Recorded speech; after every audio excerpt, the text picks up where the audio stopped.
Le bruit du verre brisé a résonné dans la salle de conseil vide.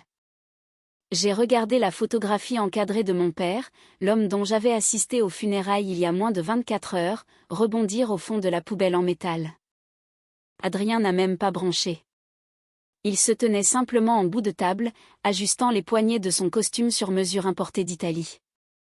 Il m'a fixé droit dans les yeux, un sourire froid et méprisant jouant sur ses lèvres. « Épargne-moi tes larmes de crocodile », a-t-il dit, la voix dégoulinante de venin. « Tu n'es qu'une secrétaire de luxe assise dans ce fauteuil uniquement à cause de ton nom de famille. Tu es licenciée. Vide ton bureau. » J'ai regardé derrière lui vers Gérard et Béatrice, nos 2 administrateurs les plus anciens. Ils n'ont pas scié. Ils n'ont pas dit un mot. Ils gardaient simplement les yeux rivés sur leur téléphone, d'un silence brutal dans leur complicité. Je me suis agenouillée sur la moquette épaisse.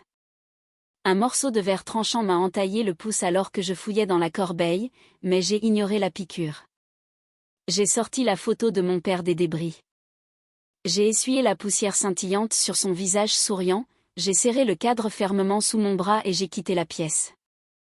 Les lourdes portes en chêne se sont refermées derrière moi.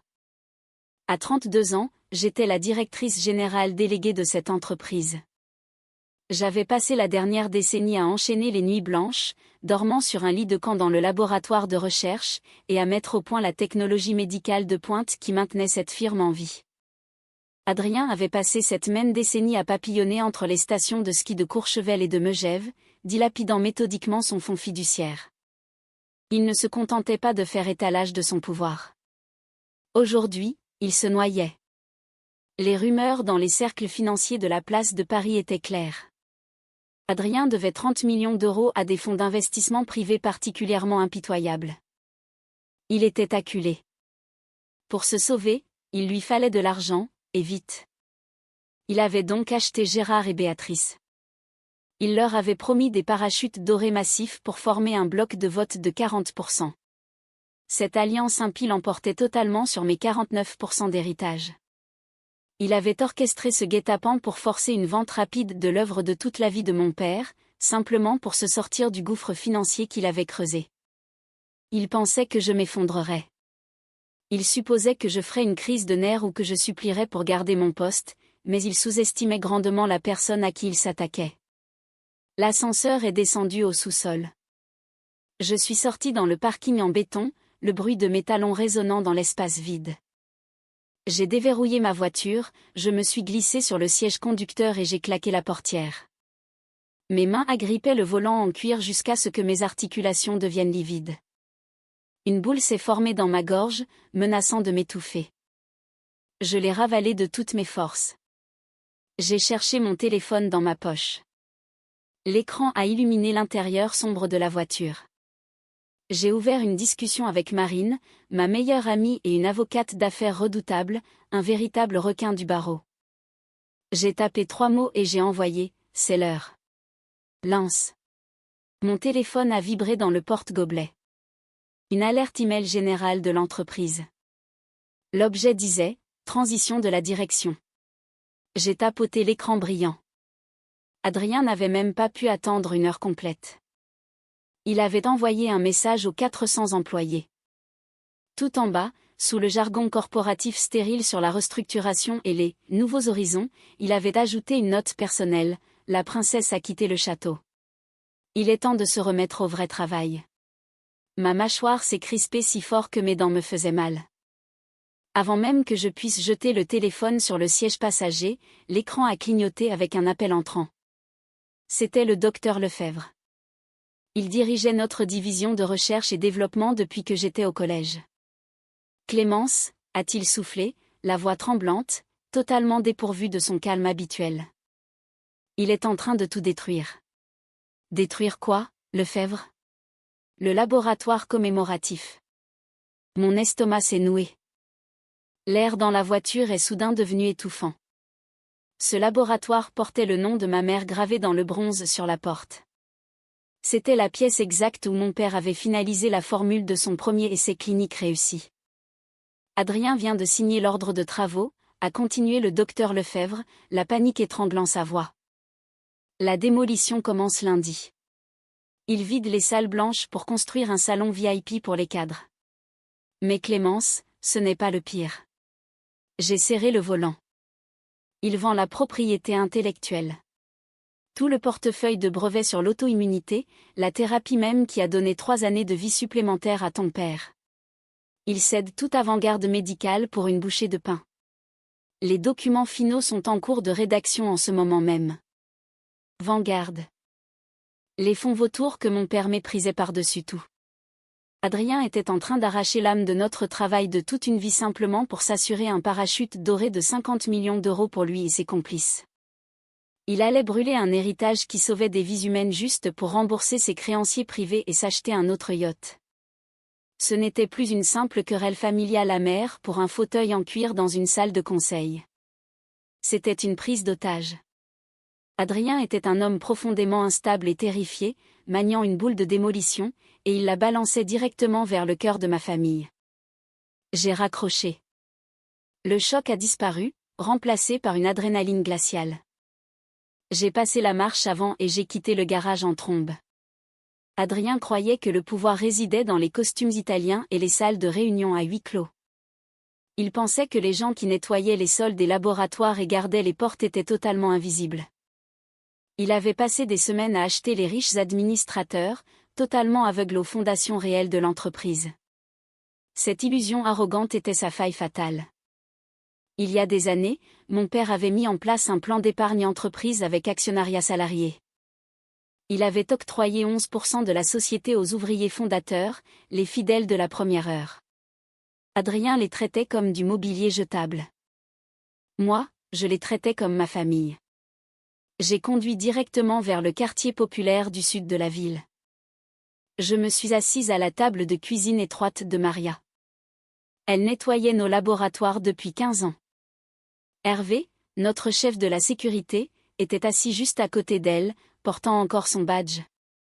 J'ai passé les discours corporatifs. J'ai fait glisser l'ordre de démolition d'Adrien et le contrat de vente avant-garde sur le bois rayé de la table. Ils ont lu les documents. Ils ont vu exactement à quel point Adrien méprisait leur sueur et leur loyauté. La mâchoire d'Hervé s'est durcie comme de la pierre. Les mains de Maria tremblaient, non pas de tristesse, mais d'une rage pure et absolue. J'ai poussé un seul document juridique vers eux, une procuration de vote irrévocable. Gardez vos actions, leur ai-je dit, la voix parfaitement calme. Gardez vos dividendes. Vous avez gagné chaque centime.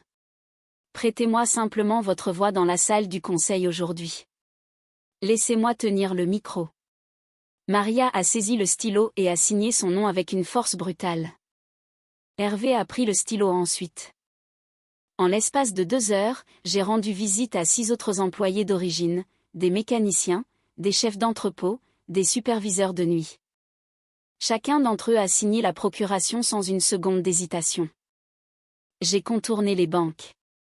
J'ai ignoré les négociations de rachat à plusieurs millions d'euros en misant sur la pure loyauté que mon père avait laissée derrière lui.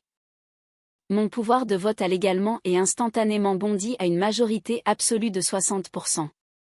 Je possédais l'arme ultime, et Adrien n'avait absolument aucune idée qu'elle était pointée directement sur sa tempe. Le hall principal bourdonnait d'une énergie frénétique et terrifiée. Les 400 employés se tenaient serrés les uns contre les autres pour la réunion plénière obligatoire. À l'avant, sur une estrade surélevée, Adrien tenait une coupe de champagne en cristal. Il affichait un sourire d'une brillance écœurante. Il parlait avec aisance dans le micro, présentant la destruction totale de l'œuvre de mon père comme une fusion stratégique et qualifiant les licenciements massifs imminents de « rationalisation opérationnelle nécessaire ». Gérard et Béatrice se tenaient juste derrière lui, applaudissant comme des otaries dressés. J'ai poussé les lourdes doubles portes au fond de la salle. La foule s'est écartée instantanément, créant un chemin direct vers le podium. Son insulte passée résonnait dans ma tête, froide et arrogante, juste une secrétaire de luxe. Mais la femme qui remontait cette allée n'était pas une secrétaire. C'était une exécutrice. Je suis montée directement sur l'estrade. Adrien s'est arrêté au milieu de sa phrase, son faux sourire a vacillé. « Qu'est-ce qu'elle fait ici » a-t-il sifflé à Béatrice, couvrant le micro de sa main. « Appelez la sécurité. Je suis entré directement dans son espace personnel et j'ai claqué un lourd dossier Kraft directement sur le podium, par-dessus ses notes proprement imprimées. Ceci est un consentement écrit des actionnaires, ai-je dit, me penchant vers le micro. Ma voix a tranché le silence absolu de la pièce immense. Signé et légalement exécuté il y a 10 minutes par une majorité de vote absolu de 60%. Adrien a fixé la pile épaisse de papier. Son cerveau refusait simplement de comprendre les mots. Avec effet immédiat, le conseil d'administration est totalement dissous, ai-je continué. J'ai tourné la tête pour regarder Gérard et Béatrice droit dans les yeux. Ils ont reculé comme s'ils avaient été frappés physiquement. Et Adrien, ton contrat en tant que président-directeur général est résilié de façon permanente. Tu ne travailles plus ici. La main d'Adrien a commencé à trembler violemment. La coupe de champagne en cristal a glissé de ses doigts tremblants. Elle s'est brisée sur le sol dur, éclaboussant ses chaussures italiennes cirées de vin onéreux. Toute couleur a quitté son visage, laissant sa peau d'un gris pâle maladif. Le milliardaire arrogant et intouchable avait disparu. À sa place se tenait un homme désespéré et en sueur, réalisant que sa bouée de sauvetage de 30 millions d'euros venait d'être coupée. « Tu ne peux pas faire ça », a-t-il hurlé, la voix muant. Une grosse goutte de sueur a roulé sur son front. « Sécurité, sortez cette folle de mon immeuble !» Je me suis reculé du podium et j'ai regardé calmement vers l'entrée principale. « Hervé » ai-je appelé. Hervé s'est avancé depuis le bord de la foule. Il a ajusté la lourde ceinture de sa radio autour de sa taille et a affiché un large sourire de profonde satisfaction. « Veuillez escorter l'ancien PDG hors de notre propriété », ai-je ordonné. Hervé est monté directement sur l'estrade. Il n'a pas demandé poliment. Il a saisi fermement Adrien par le biceps, ses doigts épais s'enfonçant dans la laine coûteuse du costume sur mesure.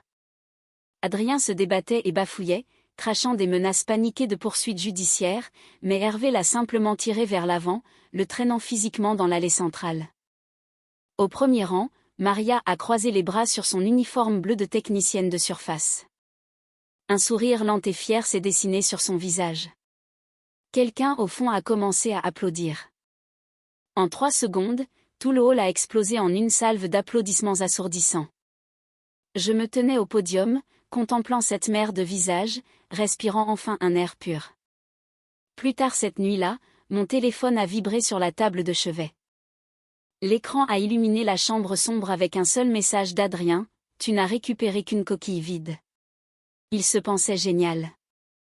Il supposait que j'étais juste une fille naïve qui ne connaissait pas l'existence de la clé de sécurité informatique secrète qu'il gardait cachée dans sa mallette.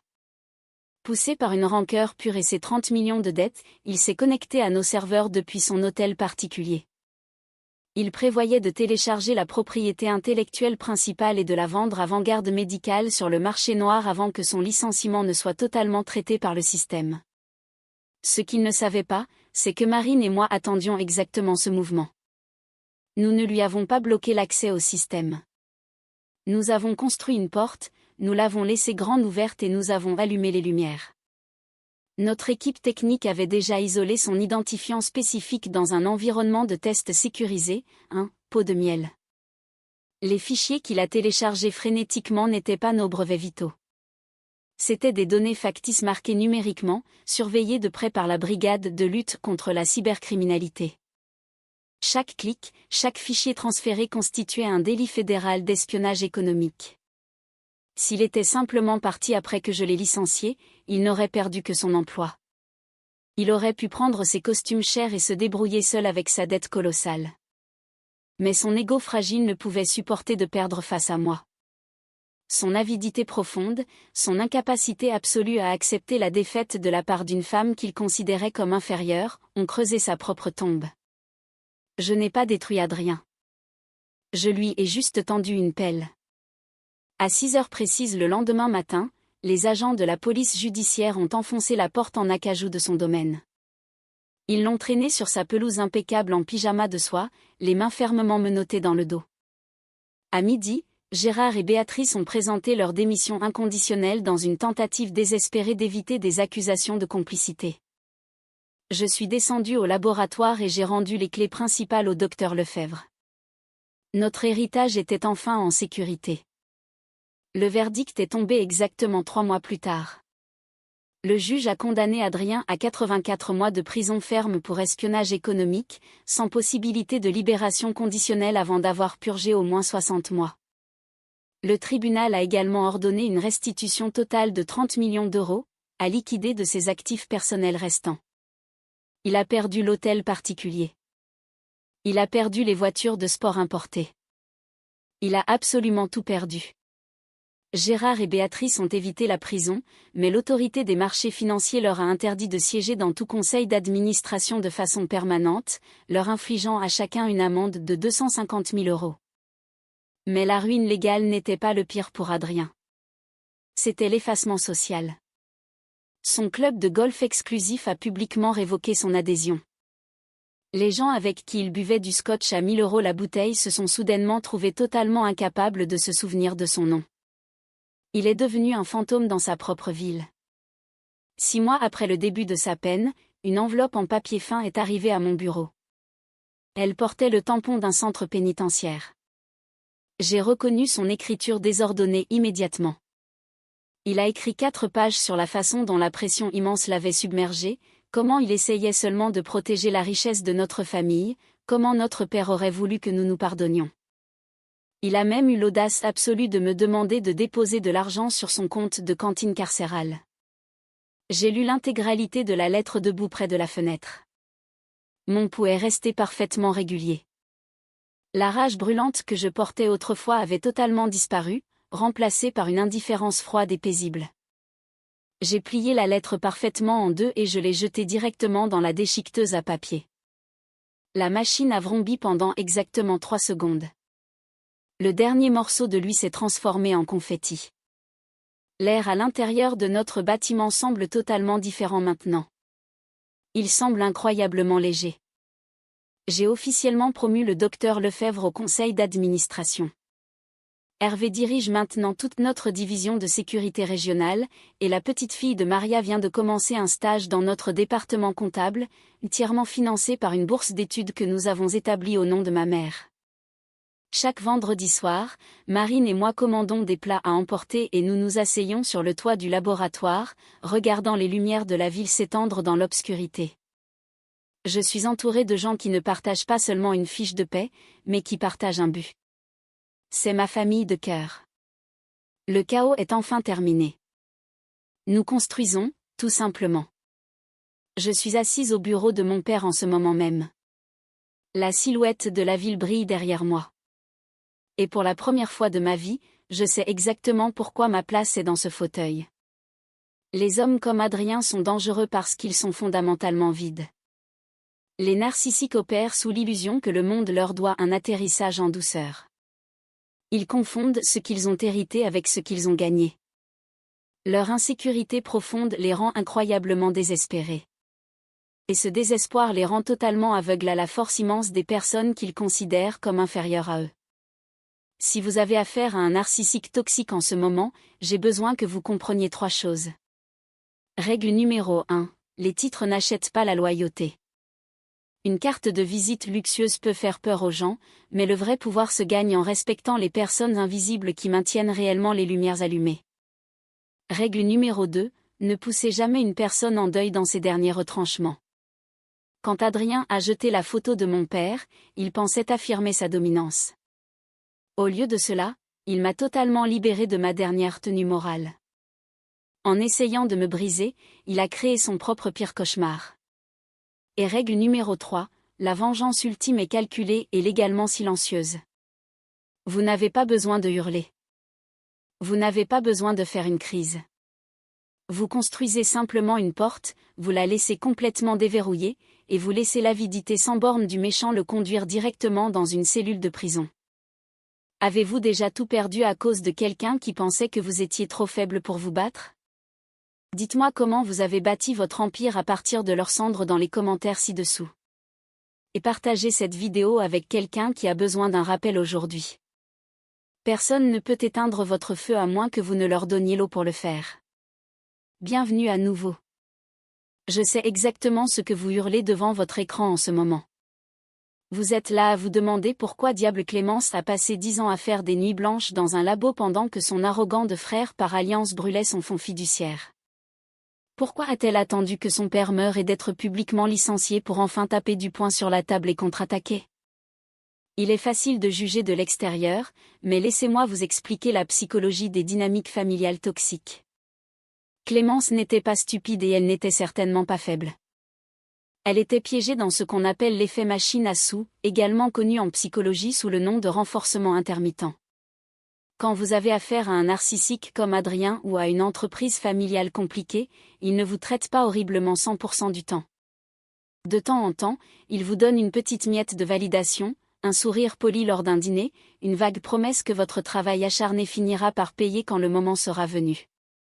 Vous continuez à actionner le levier, y investissant votre temps, votre santé et votre santé mentale, en espérant ce jackpot de respect authentique. Mais la maison gagne toujours jusqu'à ce que vous décidiez enfin de sortir du casino. Quand Clémence est enfin partie, elle a exécuté une véritable leçon de maître en autodéfense financière. Analysons ces coups de génie spécifiques pour que vous puissiez les utiliser dans votre propre vie.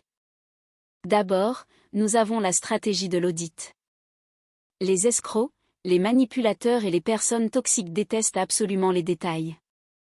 Adrien pensait que le pouvoir consistait simplement à porter un costume sur mesure et à acheter 2 membres du conseil. Il a complètement ignoré les petits caractères, spécifiquement le plan d'actionnariat salarié de 11%. Clémence a audité son environnement. Elle savait exactement où se trouvait le levier caché. Si quelqu'un essaie de vous évincer d'une entreprise, d'un bail ou d'un héritage, arrêtez de vous disputer avec lui et commencez à lire les petits caractères. Deuxièmement, le rachat de soutien. Clémence n'a pas essayé de s'aligner sur les millions d'Adrien pour racheter l'entreprise. Elle est allée directement voir l'agent d'entretien et le garde de sécurité et a obtenu des pouvoirs de vote irrévocables. Elle a misé sur le respect authentique pour acheter sa liberté. Dans la vraie vie, votre monnaie ultime n'est pas toujours l'argent liquide. Parfois, votre plus grand atout est la relation que vous avez bâtie avec les personnes que les arrogants ignorent. Troisièmement, la constitution du dossier. Remarquez comment Clémence et son avocate ont géré le vol informatique nocturne. Elles n'ont pas simplement verrouillé les serveurs ou appelé Adrien pour lui crier dessus. Elles ont construit un piège. Elles ont documenté chaque clic qu'Adrien a fait et l'ont laissé livrer son propre crime directement aux agents fédéraux. Si vous avez affaire à un ex toxique ou à un partenaire commercial corrompu, ne l'interrompez pas quand il commet une erreur. Laissez-le agir. Documentez ses choix discrètement et bâtissez un dossier inattaquable. Voici le verdict final. Votre héritage, votre argent et votre tranquillité d'esprit valent la peine d'être protégés, mais vous ne pouvez pas les protéger avec des émotions brutes. Vous les protégez avec de la stratégie, des limites fermes et des faits froids et concrets. Vous avez toujours le droit de vous éloigner des personnes qui vous font du mal, même si vous partagez le même nom de famille. Avez-vous déjà dû utiliser la stratégie de l'audit ou monter un dossier contre une personne toxique dans votre propre vie? Partagez votre histoire dans les commentaires ci-dessous. N'oubliez pas de vous abonner pour plus d'analyses approfondies sur la psychologie de la survie.